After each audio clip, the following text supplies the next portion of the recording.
others.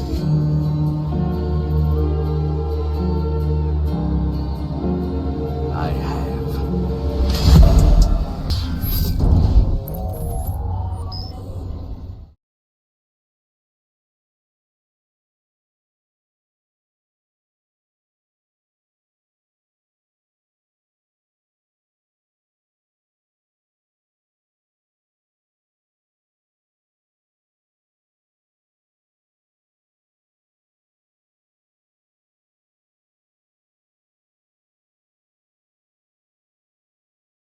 How you place your bets.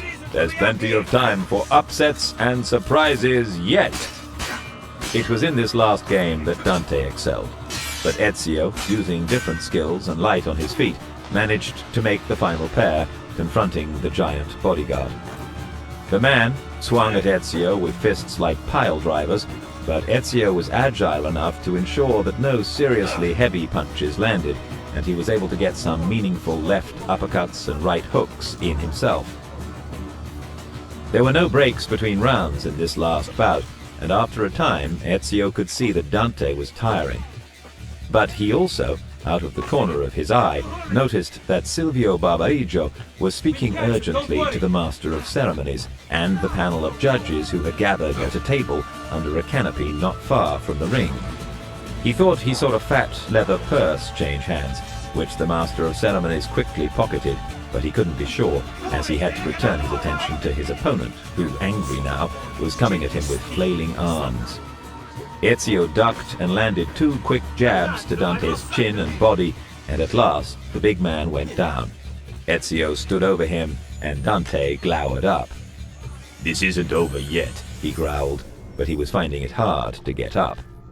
Ezio looked over at the Master of Ceremonies, lifting his arms in appeal, but the man's face was stony. "Are we sure all the competitors have been eliminated?" the Master of Ceremonies called. "All of them? We cannot announce a winner until we are sure." There was a murmur in the crowd as 2 grim-looking men detached themselves from it and clambered into the ring. Ezio looked towards the judges, but they had averted their gazes. The men were closing in on him, and Ezio now saw that each had a stubby little knife, almost invisible, clutched in his paw. "So that's how it's going to be, eh?" he said to them. "No holds barred, then." He danced out of the way as the fallen Dante tried to pull him off balance by grabbing his ankles, then leapt in the air to kick one of his new opponents in the face. The man spat out teeth and reeled away.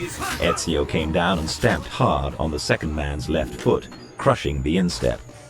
Then he punched him viciously in the stomach, and as he doubled up, brought his knee into hard contact with the man's descending chin. Howling with pain, the man went over. He had bitten through his tongue, and blood gushed through his lips. Without looking back, Ezio vaulted out of the ring and confronted the Master of Ceremonies and the sheepish-looking judges. The crowd behind him cheered. "I think we have a winner," Ezio told the Master of Ceremonies. The man exchanged glances with the judges and with Silvio Barbarigo, who was standing close by. The Master of Ceremonies climbed into the ring, avoiding the blood as best he could, and addressed the crowd. "Ladies and gentlemen," he announced after clearing his throat a little nervously, "I think you'll agree that we've enjoyed a hard and fairly fought battle today." The crowd cheered. "And on such an occasion, it's hard to choose a real winner." The crowd looked puzzled. Ezio exchanged glances with Teodora, who was standing on its fringe. "It's been a hard job for the judges and myself," continued the Master of Ceremonies, sweating slightly and mopping his brow, "but a winner there has to be, and on aggregate mind, we have picked one." Here he stooped and, with difficulty, raised Dante to a sitting position. "Ladies and gentlemen, I give you the winner of the Golden Mask, Signore Dante Moro." The crowd hissed and booed, yelling their disapproval, and the Master of Ceremonies, together with the judges, had to beat a hasty retreat as the bystanders began to pelt them with any rubbish they could lay their hands on.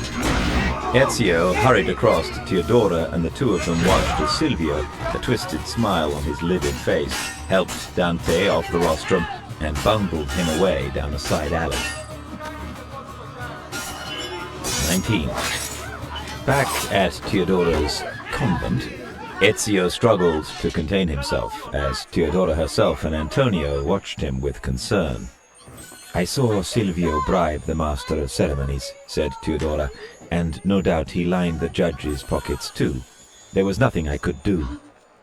Antonio laughed derisively, and Ezio cast him an irritable look.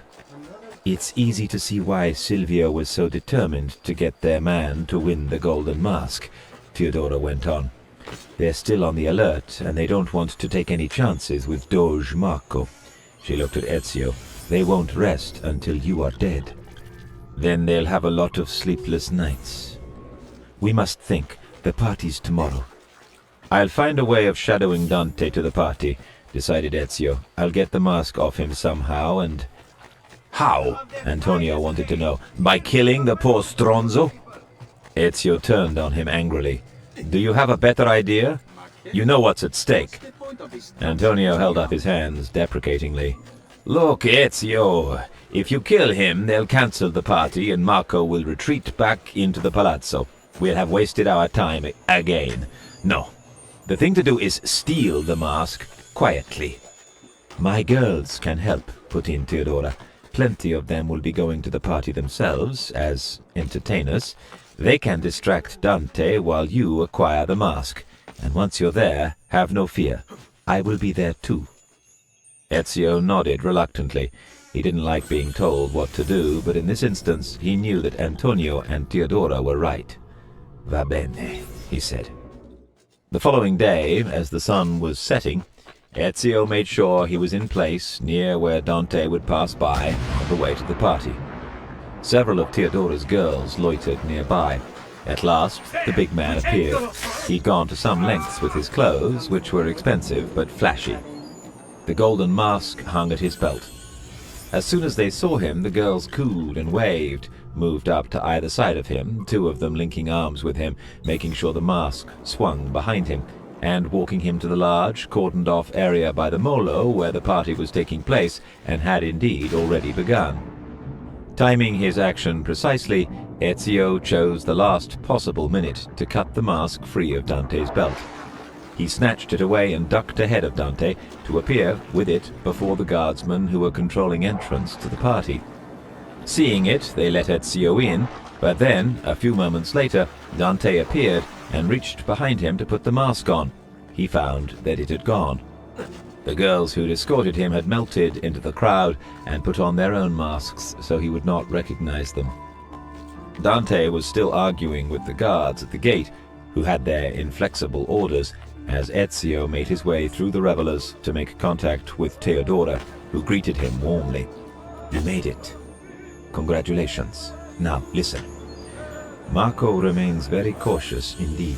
He's staying on his boat, the Ducal Boccinturo, on the water just off the molo. You won't be able to get all that close to him, but you should find the best vantage point for your attack." She turned to summon 3 or 4 of her courtesans. "These girls will help cover your movements as you make your way through the party." Ezio set off, but as the girls, radiant in shimmering silver and red satins and silks, moved through the sea of guests, his attention was taken by a tall, dignified man in his mid-60s, with clear, intelligent eyes and a white spade beard, who was talking to a Venetian noble of similar age. Both wore small masks which covered little of the face, and Ezio recognized the first of them as Agostino Barbarigo, the younger brother of Marco. Agostino might have a lot to do with the fate of Venice if anything untoward should happen to his brother, and Ezio thought it expedient to maneuver himself into a position from which he could overhear the man's conversation. As Ezio edged up, Agostino was laughing gently. "Honestly, my brother embarrasses himself with this display." "You have no right to speak of him that way," replied the noble. "He is the Doge." Yes, he is the Doge," replied Agostino, stroking his beard. This is his party, his carnival, and he'll spend his money as he sees fit. He's the Doge in name only, Agostino said rather more sharply. And it's Venetian money that he's spending, not his own. He lowered his voice. There are larger things at stake, and you know it. Marco was the man chosen to lead. It's true, your father may have thought that he'd never amount to much, and so transferred his political ambitions to you, but that hardly matters now, does it, given how things stand? I never wanted to be Doge. Then I congratulate you on your success, said the nobleman, coldly. Look, said Agostino, keeping his temper, power is more than wealth. Does my brother truly believe he was chosen for any other reason than his riches? He was chosen for his wisdom and his leadership. They were interrupted by the beginning of the firework display. Agostino watched it for a moment, then said, and this is what he does with such wisdom, offer a light show. He hides away in the ducal palace while the city comes apart at the seams, and then thinks some expensive explosions will make people forget all their problems. The noble made a dismissive gesture. The people love the spectacle, it's human nature, you'll see. But at that moment, Ezio spotted the burly figure of Dante, in the company of a posse of guards, barging through the party, doubtless looking for him. He continued to make his way to an unexposed spot from where he might gain access to the Doge if ever he left the Bucintoro, moored a few yards out from the quay. There was a fanfare, and for now the fireworks ceased. The people fell silent, then broke into applause as Marco came to the port side of his state barge to address them, and a page introduced him. Signore e signori, I present to you the beloved Doge of Venezia. Marco began his address. Benvenuti! Welcome, my friends, to the grandest social event of the season. In peace or at war, in times of prosperity or paucity, Venezia will always have Carnevale. As the Doge continued to speak, Teodora rejoined Ezio. It's too far, Ezio told her, and he's not going to leave the boat, so I'll have to swim out there. Merda. I wouldn't try it, said Teodora in hushed tones. You'd be spotted right away. Then I'll have to fight my way out the... Wait. The Doge was continuing. Tonight we celebrate what makes us great. How brightly our lights shine over the world. He spread his arms, and there was another short firework display. The crowd cheered and roared their approval. That's it, said Teodora. Use your pistola, the one you stopped the murderer with in my bordello. Use the sound of the fireworks when they start again to cover the noise of your gunshot. Time it right, and you'll walk out of here unnoticed. Ezio looked at her. I like the way you think, sister. You'll just have to be very careful how you aim. You'll only get one chance. She squeezed his arm. Buona fortuna, my son. I'll be waiting for you back at the bordello. She vanished among the partygoers, among whom Ezio could also see Dante and his goons, still searching for him. Silent as a wraith, he made his way to a point on the quay as close as he dared get to the spot where Marco was standing on the barge. Fortunately, his resplendent robes, bathed in the lights of the party, made him an excellent target. The Doge's speech continued, and Ezio used it to prepare himself, listening carefully for the resumption of the fireworks. His timing would have to be accurate if he was to get his shot off undetected. We all know we have come through troubled times, Marco was saying. But we have come through them together, and Venezia stands a stronger city for it. Transitions of power are difficult for all, but we have weathered the shift with grace and tranquility. It is no easy thing to lose a Doge in the prime of life, and it is frustrating to see our dear brother Mocenigo's assassin still roam free and unpunished. However, we may comfort ourselves with the thought that many of us were beginning to grow uncomfortable with my predecessor's policies, to feel unsafe, and to doubt the road he was guiding us down. Several voices in the crowd were raised in agreement, and Marco, smiling, held up his hands for silence. "Well, my friends, I can tell you that I have found the right road for us again. I can see down it, and I know where we are going. It's a beautiful place, and we are going there together. The future I see for Venezia is a future of strength, a future of wealth. We will build a fleet so strong that our enemies will fear us as never before, and we will expand our trade routes across the seas and bring home spices and treasures undreamed of since Marco Polo's time." Marco's eyes glittered as his voice took on a minatory tone. "And I say this to those who stand against us. Be careful which side of the line you choose, because either you are with us, or you are on the side of evil. And we will harbor no enemies here. We will hunt you down, we will root you out, we will destroy you." He raised his hands again and declaimed, "And Venezia shall always stand, the brightest jewel in all civilization." As he let his arms fall in triumph, a mighty display of fireworks went up, a grand finale which turned night into day. The noise of the explosions was deafening. Ezio's little lethal gunshot was quite lost in it, and he was well on his way out through the crowd before the people in it had had time to react to the sight of Marco Barbarigo, one of the shortest reigning doges in Venetian history, stagger, clutching at his heart, and falling dead on the deck of the ducal barge. "Requiescat in pace," Ezio muttered to himself as he went. But once the news was out, it traveled fast and reached the brothel before Ezio did. He was greeted with cries of admiration from Teodora and her courtesans. "You must be exhausted," said Teodora, taking his arm and leading him away from the others towards an inner room. "Come, relax." But first, Antonio offered his congratulations. "The savior of Venice!" he exclaimed. "What can I say? Perhaps it was wrong of me to doubt so readily. Now at least we'll have a chance to see where the pieces fall." "Enough of that now," said Teodora. "Come, Ezio. You've worked hard, my son.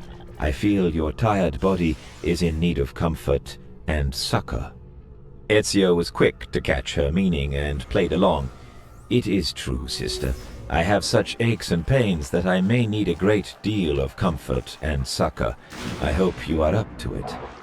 "Oh," grinned Teodora, "I don't intend to ease your pain single-handed. Girls?" A gaggle of courtesans slipped smilingly past Ezio into the inner room, at the center of which he could see a truly massive bed, by whose side was a single contraption like a couch, but with pulleys and belts and chains. It reminded him of something out of Leonardo's workshop, but he couldn't imagine what possible use it might be put to.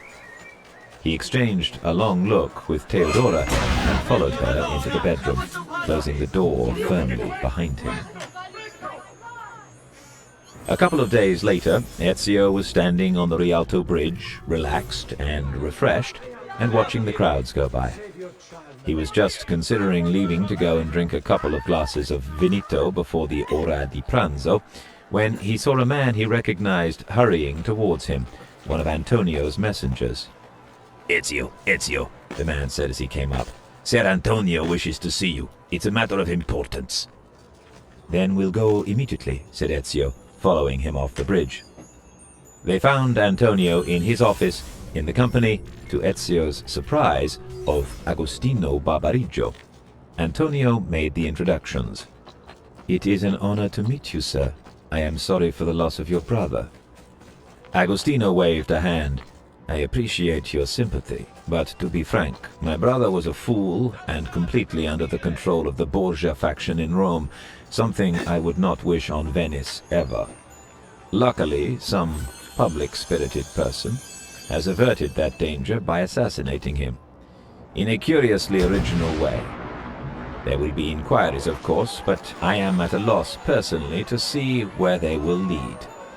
"Messer Agostino is shortly to be elected Doge," put in Antonio. "It is good news for Venice." "The Council of 41 has worked fast this time," said Ezio dryly. I think they have learned the error of their ways, replied Agostino with a wry smile.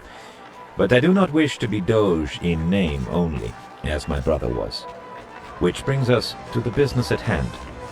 Our ghastly cousin Silvio has occupied the arsenal, the military quarter of town, and garrisoned it with 200 mercenaries.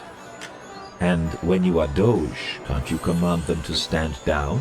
Asked Ezio. It would be nice to think so, said Agostino, but my brother's extravagances have depleted the city's resources, and we will be hard put to it to withstand a determined force who have control of the arsenal. And without the arsenal, I have no real control of Venice, Doge or no Doge. Then, said Ezio, we must raise a determined force of our own. Well said, Antonio beamed, and I think I have just the man for the job. Have you heard of Bartolomeo d'Alviano? Of course, the condottiero who used to serve the Papal States. He's turned against them, I know.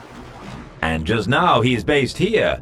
He has little love for Silvio, who, as you know, is also in Cardinal Borgia's pocket, said Agostino. Bartolomeo's based on San Pietro, east of the arsenal. I'll go and see him. Before you do that, Ezio, said Antonio, Messer Agostino has something for you. From his robes, Agostino withdrew a rolled, ancient vellum scroll with a heavy black seal, broken, hanging from a tattered red ribbon. My brother had it among his papers. Antonio thought it might interest you. Consider it a payment for services rendered. Ezio took it. He knew immediately what it was. Thank you, Signore. I am sure this will be of great help in the battle which will surely come. Pausing only to arm himself, Ezio wasted no time in making his way to Leonardo's workshop, where he was surprised to find his friend in the process of packing up. Where are you off to now? Asked Ezio. Back to Milan. I was going to send you a message before I left, of course, and to send you a packet of bullets for your little gun. Well, I am very glad I've caught you. Look, I have another codex page. Excellent.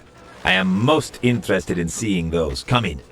My servant Luca and the others can carry on with this. I've got them quite well trained by now. Pity I can't take them all with me. What are you going to do in Milan? Lodovico Sforza made me an offer I couldn't refuse. But what about your projects here?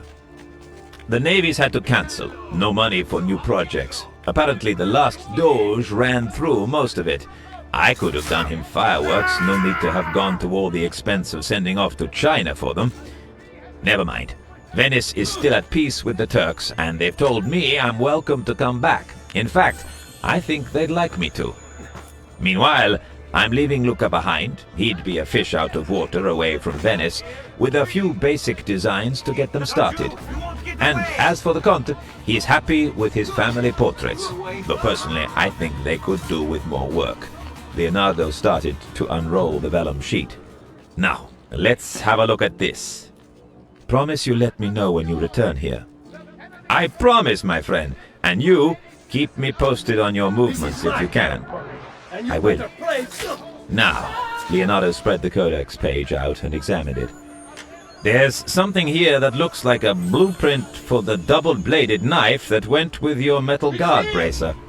But it's incomplete and maybe an earlier draft of the design. The rest can only be significant in connection with the other pages. Look, there are more map-like markings and some kind of picture that puts me in mind of those complex knot patterns I used to doodle when I had any time to think for myself. Leonardo rolled up the page again and looked at Ezio. I'd put this in a safe place with the other two pages you've shown me here in Venice. They're all clearly of great significance. Actually, Leo, if you're going to Milan, I wonder if I might ask you a favor. Fire away! When you get to Padua, could you please organize a trustworthy courier to take these 3 pages to my Uncle Mario in Monteriggioni? He's an antiquarian, and I know he'll find them interesting. But I need someone I can depend on to do this for me. Leonardo gave him the ghost of a smile. If Ezio hadn't been so preoccupied, he might also have thought it knowing. I'm sending my stuff straight on to Milan, but as for myself, I'm paying a flying visit, to coin a phrase, to Florence first to check on Agnolo and Innocento. So, I'll be your courier as far as there, and I'll send Agnolo on to Monteriggioni with them. Have no fear. That is better than I could have hoped for. Ezio grasped his hand. You are a good and wonderful friend, Leo. I certainly hope so, Ezio. Occasionally I think you could do with someone truly to look out for you. He paused. And I wish you well in your work.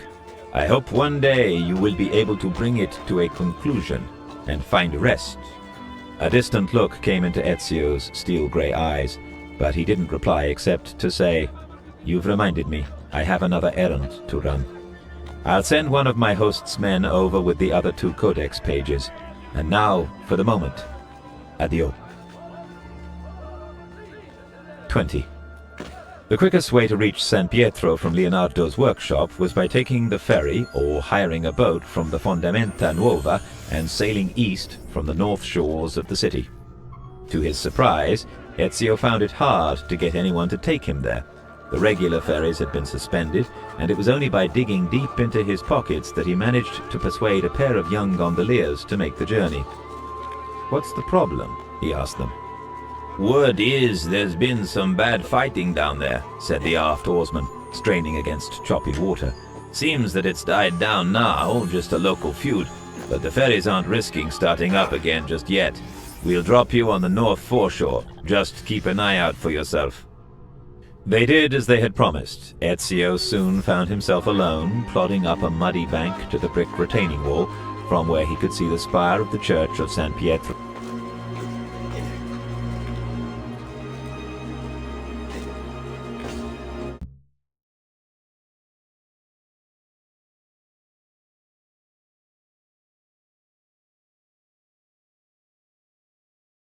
di Castello, a short way off. What he could also see was several plumes of smoke rising from a group of low brick buildings some distance southeast of the church.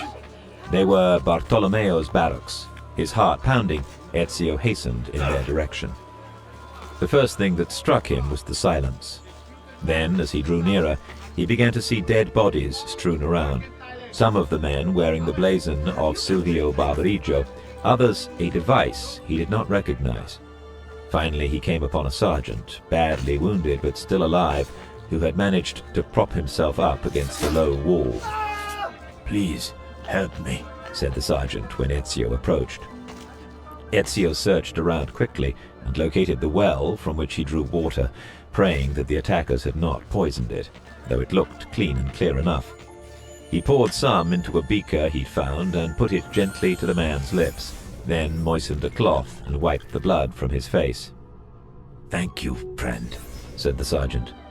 Ezio noticed that he wore the unfamiliar badge and guessed that it must be Bartolomeo's. Evidently, Bartolomeo's troops had been worsted by Silvio's. "It was a surprise attack," the sergeant confirmed. "Some whore of Bartolomeo's betrayed us." "Where have they gone now?" "The Inquisitor's men? Back to the arsenal. They've established a base there just before the new Doge could take control. Silvio hates his cousin Agostino because he isn't part of whatever plot the Inquisitor's involved in." The man coughed blood but endeavored to continue.